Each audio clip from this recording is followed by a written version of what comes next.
पुरी जिला कोणार्क ठारू अस्तरंग वन्यप्राणी डिविजन पक्षरु पक्षी गणना आरंभ हो जाइछि। देश विदेश पक्षी गणना पई अस्तरंग वन्यप्राणी डिविजन अधीन थिबा 5टी जगार आरंभ होइतबा बेले कोणार्क ठारू तंडाहर पर्यंत गणना करा जाइछि। अस्तरंग रे मोट 5टी टीमी 15 जन वन कर्मचारी नियोजित होइतबा बेले कोणार्क रे 7टी टीमी रे 21 जन वन कर्मचारी नियोजित होइछन्ति। एमानंकु रे पक्षी गणना करा जाइछि। बाइनाकुलर गाइड बुकु साहाଯ୍ୟରେ पक्षी गणना करा जाउछि। सकाळ 5टारू आरंभ होइतिबा एही पक्षी गणना दिन 10टा पर्यंत चलिबो। गणना समय कोणार्क ठारू अस्तरंग वनखंड मध्यरे माछ धरिबाको बारण करा जाइछि। ए गणना कार्य अस्तरंग रे 3टी डंगा लागितिबा बेले कोणार्क रे 4टीरू 5टी डंगा लागि अछि। एथिरे मोट 6 जन वन विभाग अधिकारी और 30 जन कर्मचारी पक्षी विशारद पक्षी सुरक्षा बाहिनी सामिल होइछन्ति।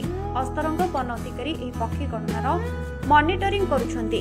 यह अस्तरंग अंचलर गंगा देवी ठारू नासी नटरा केउटजंगा बालेश्वरु केलुनी कणमणरू गंगा देवी नासी और पाट सुंदरपुर अंचल में पक्षी गणना जारी रही। सर आपण परिचय मो नाम सुदर्शन देहुरी मो incharge range officer Astarang wild life range रे अछि। आज द्वितीय आज हमर जो द्वितीय पर्यायर अछि पक्षी गणना पूरी वाइल्ड लाइफ वनखंड तरफ जो है आमको खुशी लगुच। ए वर्ष मोर नुआ एक्सपीरियंस जेतु बर्ड सेंसस है जेतु काकर टिके मोर विलंबर आमर गणना है सहित आमर अस्तरंग रेंज रे मोर 5 गोटी यूनिट अच्छी।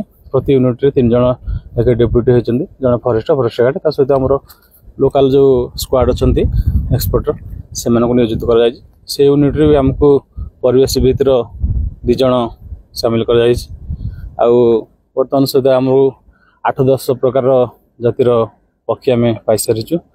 आम भावुचु गला वर्ष अपेक्षा ए वर्षर पक्षी गणना माने वृद्धि पाइब।